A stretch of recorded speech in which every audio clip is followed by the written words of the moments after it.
welcome back to another 25 Days of Christmas. So, I thought today I would review A Christmas Carol, the miniseries from 2019, which was televised on the BBC over here in the UK, I believe FX in America. So this is a dark take reimagining of A Christmas Carol. It was, well, the story's by Charles Dickens, obviously, but it was rewritten into a darker take by Stephen Knight and directed by Nick Murphy. Starred Guy Pearce as Ebenezer Scrooge, Andy Serkis as the Ghost of Christmas Past, Stephen Graham as Jacob Marley, Charlotte Riley, I believe, as Spirit of Christmas Present. The one who played the Spirit of Christmas Present was Tom Hardy's wife, Vinette Robinson and Jason Flemyng. So this, as I said, is a dark take, a dark reimagining on the classic Charles Dickens tale, where you know the story. Charles Dickens, a grumpy old man.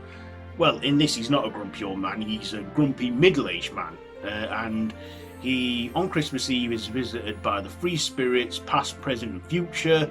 The three spirits, I've told you who they're played by, and we see in 3 episodes him be visited by these 3 spirits.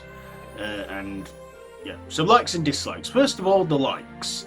I actually like this one. I like the darker take that they went with this. It was done by the creators of Peaky Blinders, so Tom Hardy was an executive producer as well on this. It was a dark reimagining, and I liked that. It was a take on A Christmas Carol that I'd never seen before. I think the closest to a dark take I've seen on this is the one-off modern take by Ross Kemp when he starred in it as Eddie Scrooge. This one, I like the dark tone they went with on it. It had that horror vibe, it was gloomy, it was bleak. Guy Pearce played Scrooge. He wasn't a crotchety, grumpy old man like we've seen in other incarnations. In this, he's a middle-aged man, and he's played by Guy Pearce. And like I say, he did a great job as Ebenezer. I enjoyed the performances from Andy Serkis, how he played the Spirit of Christmas Past and how he shifted into elements of Scrooge's past as well. And Scrooge had a pretty dark past. And also, this take isn't child-friendly either. No. This is for adults, okay? There's swearing in it, nudity, and some sexual content in there. So this isn't a family-friendly film that we're used to. This is, as I've said already, a dark take. It aired over 3 nights on December 22nd, 23rd, and Christmas Eve, and it was always on after 9 o'clock. I liked Stephen Graham as well as Jacob Marley. Again, a unique version of him as well. He got a lot more screen time than Jacob. Because Jacob Marley usually comes towards Scrooge about these spirits, and that's it. He's gone. But we see more of him in this, and how he can earn his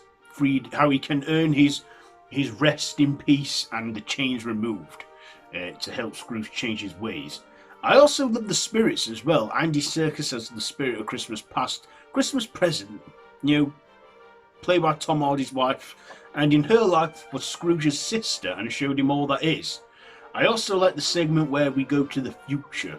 Now, Jason Flemyng as the Spirit of Christmas Future. My God, he looked creepy in it. He looked like a Victorian undertaker.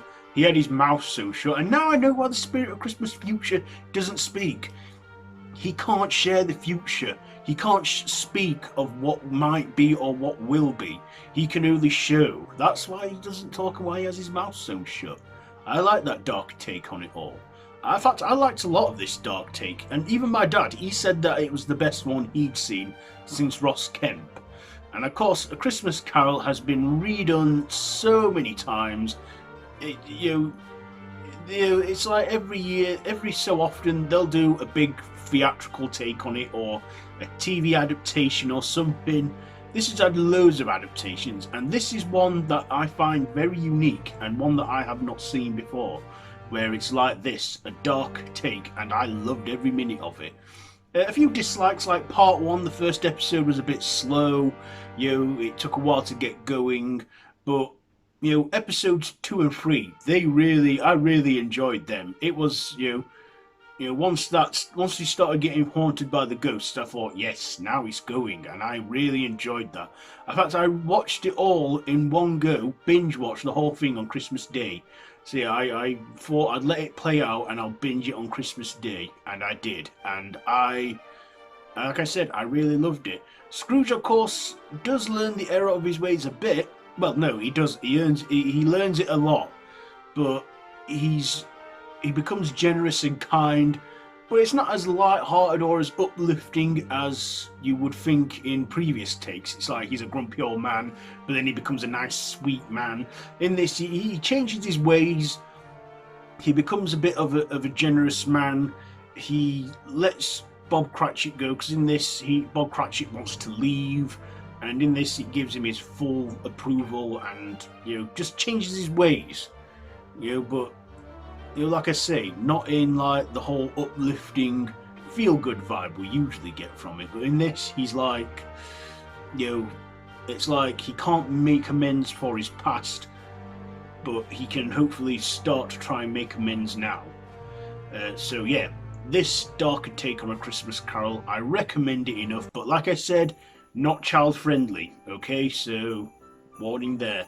But this is a great take on the tale, and I really enjoyed it. So with all that being said, I'm going to give, what the hell with it, I'm giving A Christmas Carol 2019 miniseries 5 out of 5. So there you go. That's it for day 7. So I'll be probably back tomorrow. In fact, I will be back tomorrow with another Christmas field thing. So yeah, now for our usual ending part, we got Stephen Carroll doing something, I don't know.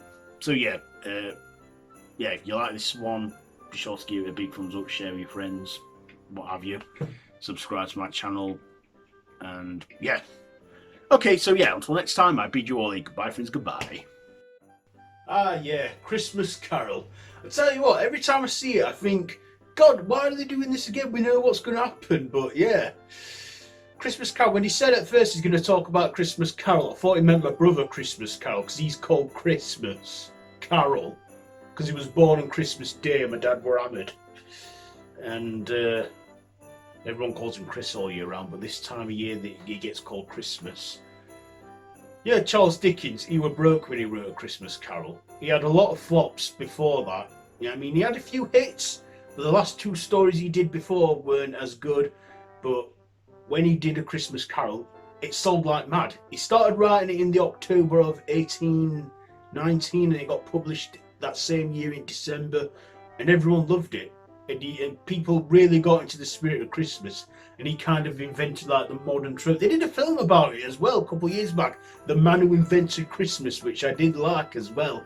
Yeah, Christmas Carol. Yeah, Christmas time. Alright then, I'll see you later.